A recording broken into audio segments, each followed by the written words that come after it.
"You'll leave this marriage with nothing." My husband said it flatly, and his lawyer smirked beside him like the two of them had already spent my money. My hands did not shake, but something in my chest went cold and stayed there. 31 years of marriage, $412,000 I brought into that union from a bakery I built with my own two hands, reduced to a smirk across a mahogany table. I slid one photograph across to the lawyer. He looked at it, went pale, stood up, and said, "I can no longer represent you." I finally let myself smile. My name is Eleanor Ashford, and before I tell you what was in that photograph, I need you to understand who I was before Richard Ashford ever sat across from me with that smug, satisfied look on his face. I was not born wealthy. I was not born clever in the way people mean when they say a woman is sharp for her age, as though sharpness were something that faded like eyesight. I was born in a row house in Dorchester, Massachusetts, the daughter of a mill worker and a seamstress, and the only inheritance I ever received from my own parents was a set of hands that did not know how to sit idle. I married young, the first time, to a man named Walter Cole. Walter was not flashy. He smelled like flour and yeast in the inside of an oven, because that was where he spent his life, in a bakery on the corner of Fenwick and 3rd that his father had started in 1958. We married in 1979, when I was 22, and we built that bakery together for 22 years, until the cancer took him in 2001. I do not tell you this to make you sad. I tell you this because everything that came after, every dollar, every decision, every ounce of steel in my spine, traces back to those 22 years with a man who taught me that quiet work outlasts loud promises. When Walter died, I did not fold. I took over Ashford's table. I had already changed the sign to my married name years before, though everyone in the neighborhood still called it Cole's. And I ran it for 11 more years alone. I expanded it from 1 location to 3. I paid off the mortgage on the building myself, in cash, in 2009, in the middle of a recession, because I did not believe in owing anyone anything I could not pay back on my own terms. I met Richard Ashford in 2012 at a Chamber of Commerce dinner I did not particularly want to attend. He was charming in the way that men who have spent their whole lives being told they are charming become charming, effortlessly, and without ever quite noticing the effort it costs everyone else. He was a financial consultant, divorced, no children, and he made me laugh for the first time in 11 years. We married in 2014. I brought the bakery, the 3 locations, $412,000 in savings, and a paid-off building into that marriage. Richard brought, as it turned out much later, considerably less than he had led me to believe. For the first several years, it was good. I want to be honest with you about that, because these stories are worth nothing if they are not honest. Richard was attentive. He came to the bakery on Saturday mornings and helped my staff carry flour sacks, even though he did not need to, even though it ruined his shirts. He remembered the names of my employees' children. He held my hand at Walter's grave when I visited every October, and he never once made me feel strange for still going. I loved him. That is the part people forget to say in stories like this one. That betrayal does not usually arrive in a marriage that was already cold.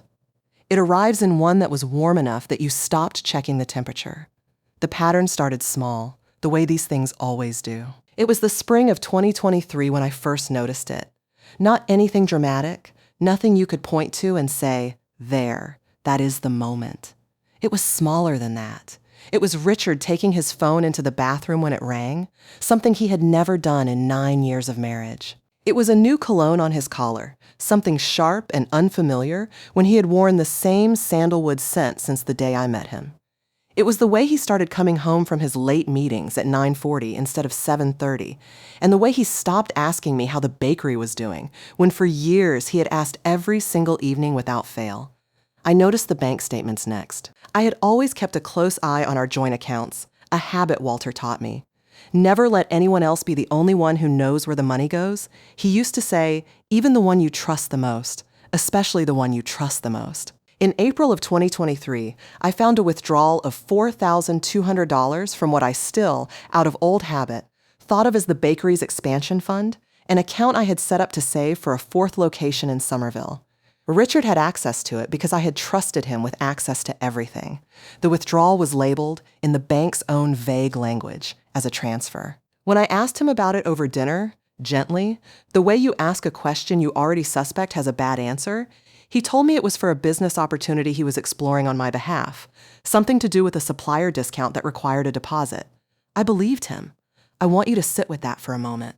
I believed him because for 9 years, he had given me no specific reason not to, and because believing the people we love is not naivety. It is the whole point of loving them. But a woman who ran a business alone for 11 years does not stay foolish for long, even when her heart wants her to. Over the following months, I watched, quietly, the way you watch a pot you suspect is about to boil over even when the flame looks low.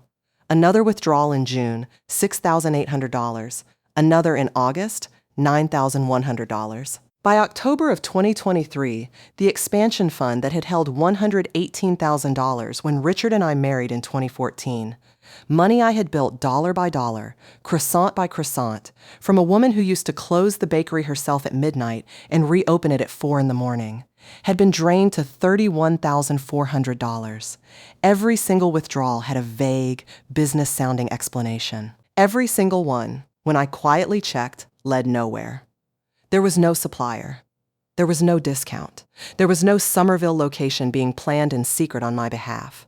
The decision did not arrive as a single moment of fury. I want to correct that expectation right now, because that is not how it happened, and I promised myself, the day I buried Walter, that I would never let a man's betrayal turn me into someone who acted out of rage instead of clarity. The decision arrived slowly, the way morning arrives. Not a switch flipped, but a gradual, undeniable lightening of the sky until you can no longer pretend it is still night. It arrived somewhere between the October bank statement and a Tuesday evening in November when I called Richard's office to ask about dinner and his assistant. A kind young woman named Priya told me, with obvious discomfort in her voice, that Mr. Ashford had left for the day at 2:15 and had a standing appointment on his calendar every Tuesday and Thursday marked simply personal. I did not confront him. I did not cry in the bathroom, though I will admit I sat on the edge of our bed for a long while that night, looking at his side of the closet, at the shirts I had picked out for him at Nordstrom, at the watch I had bought him for our 5th anniversary, and I let myself feel every bit of the grief before I set it down and picked something more useful up instead. Somewhere in that quiet hour, I understood with total certainty what I needed to do. Richard had made a decision to become a stranger in my house while still sleeping in my bed. I made a decision that same night to stop being the last person in the marriage to know the truth. The next morning, I called Dorothy Vance. Dot, as everyone called her, had been my closest friend since 1985, when we were both young mothers. She to 2 boys who are grown now with families of their own, and me still years from meeting Walter's family full-time in the bakery, pushing strollers through the same park every Tuesday morning. Dot spent 30 years as a paralegal at one of the largest family law firms in Boston before retiring, and there was very little about the mechanics of a marriage falling apart that Dot had not seen with her own eyes at least a dozen times. She was 70 years old, sharp as a blade, and utterly without patience for nonsense. I sat in her kitchen, the same yellow-walled kitchen where she had fed me tea and honesty for nearly 40 years, and I told her everything. The cologne, the phone calls, the withdrawals, the Tuesday and Thursday appointments marked simply personal. Dot did not gasp. She did not reach for my hand and tell me she was so sorry, though I knew she was. She poured 2 cups of Earl Grey, set one in front of me, and said, "Eleanor, the first thing you are going to do is stop talking to him about money.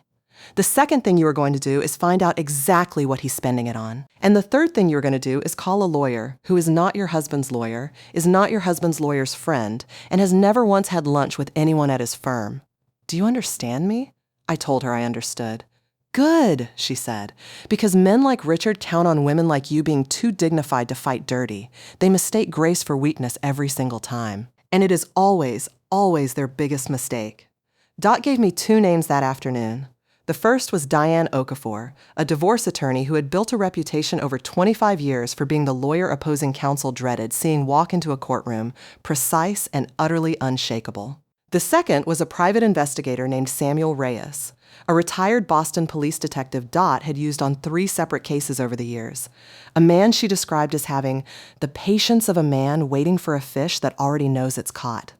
The plan moved in 3 stages, and I want to walk you through them the way I lived them, because I think the details matter more than the drama. The first stage was documentation. Before I did anything else, before I hired anyone or spent a single dollar chasing the truth, I spent 2 weeks quietly gathering everything I could gather without Richard noticing. I printed 22 months of bank statements from a computer at the bakery, not our home computer, in case he ever checked the browsing history. I photographed receipts I found in his coat pockets while doing laundry, a habit that had always been perfectly innocent until suddenly it wasn't.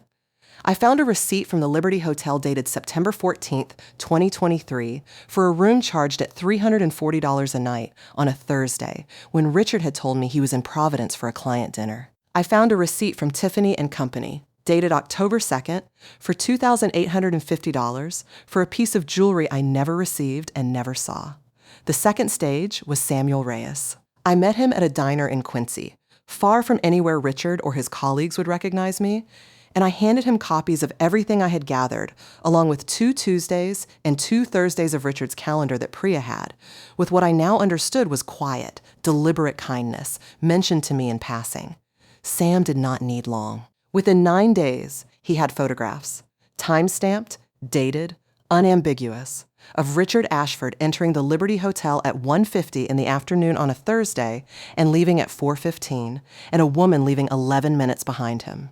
Sam followed her to a parking garage on Charles Street, photographed her license plate, and by that evening had her full name, Patricia Cole.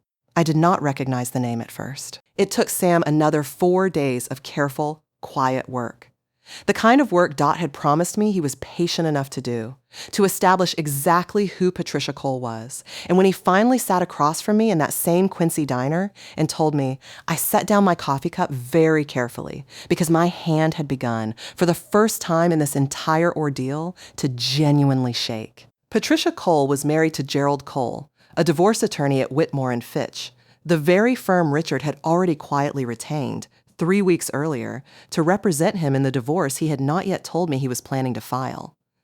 Let me say that again slowly, because it took me a long moment to absorb it myself. My husband was having an affair with the wife of the lawyer he had hired to make sure I walked away from our marriage with nothing. I sat in that diner for a long time after Sam left, turning the picture over and over in my mind, and something strange happened.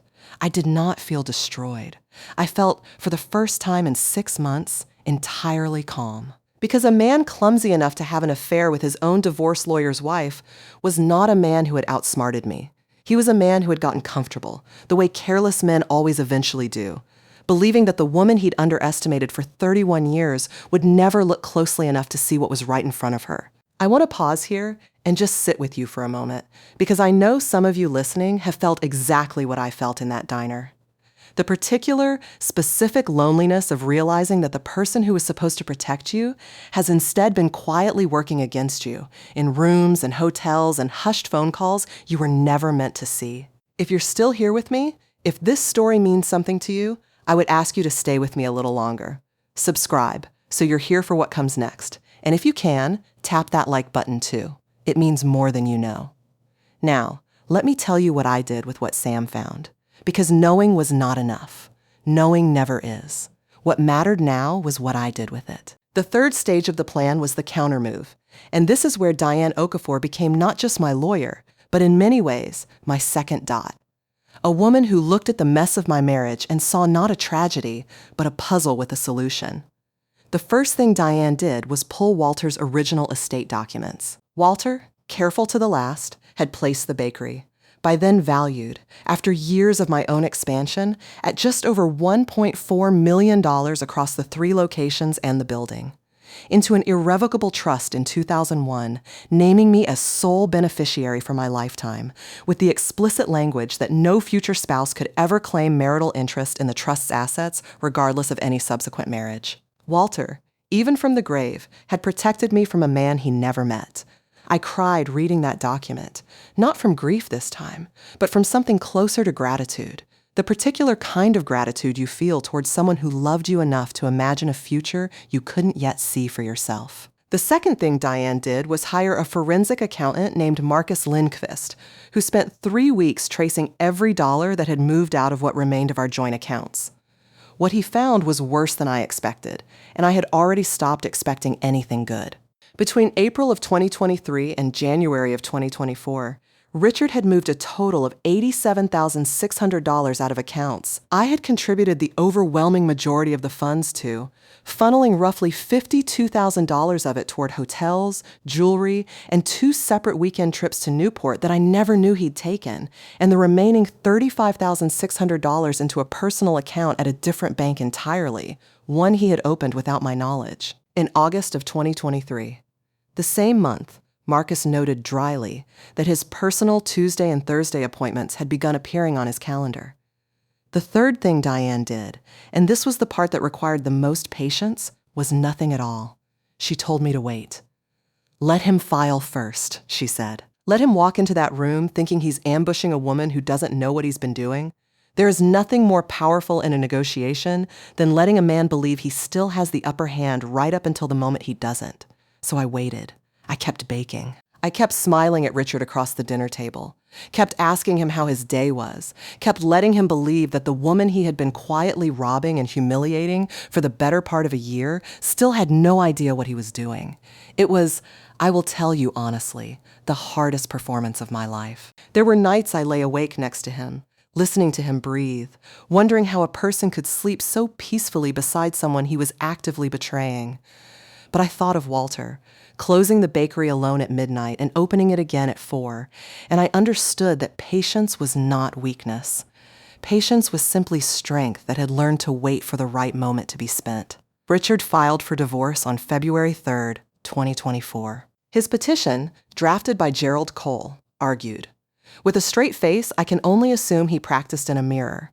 That given the complexities of commingled marital assets over our 10 years of marriage, and given what he characterized as my significant separate wealth relative to his more modest financial position, he was entitled to a substantial equalization payment from the bakery's value." In plain terms, my husband, who had been draining my accounts to fund an affair with his own lawyer's wife, was suing me for a piece of the business Walter had spent his life building and had legally protected from exactly this scenario.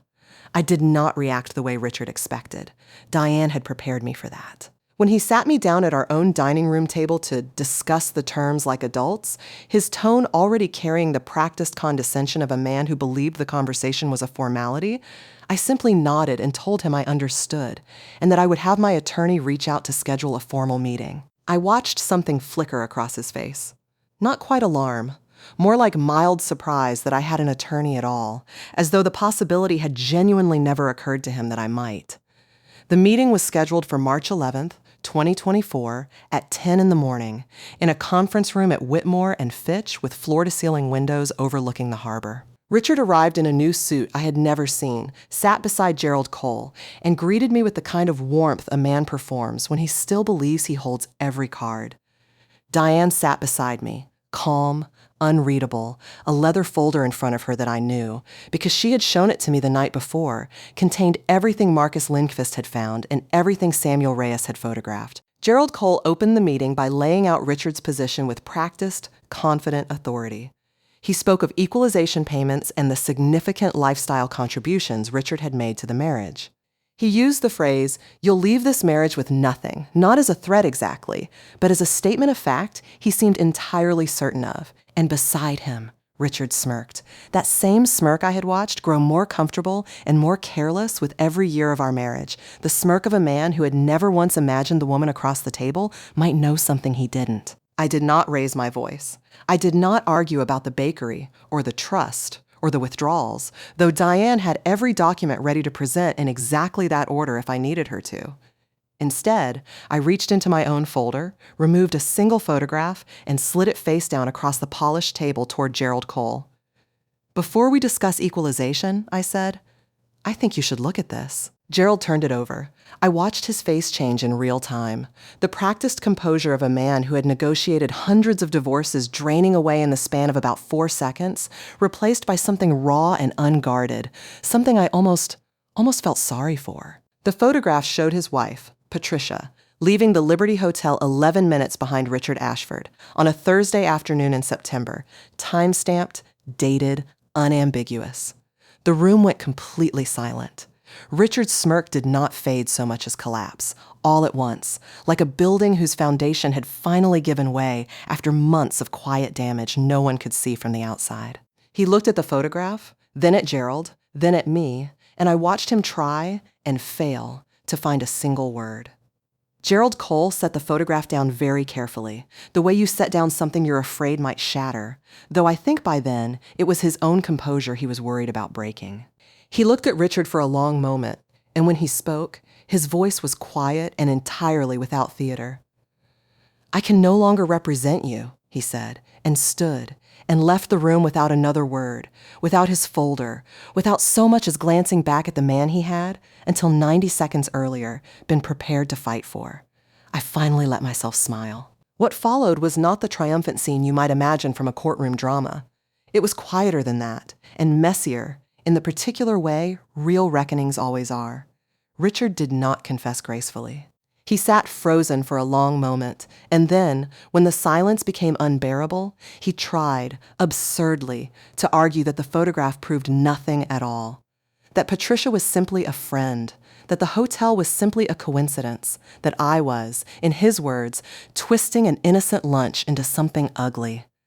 Diane did not raise her voice either. She simply opened her own folder and laid out, one document at a time, without a single wasted word, the $87,600 in traced withdrawals, the Tiffany receipt, the Liberty Hotel charges, the personal account opened without my knowledge, and finally, Walter's irrevocable trust, dated 2001, protecting the bakery from any claim Richard's own lawsuit was attempting to make. Richard's face went through several colors in the span of about 2 minutes.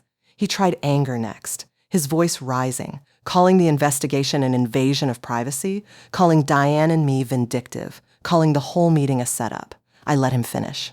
I had promised myself, sitting in Dot's yellow kitchen months earlier, that whatever happened in this room, I would not become the version of myself that Richard clearly expected. Hysterical, defensive, easily rattled.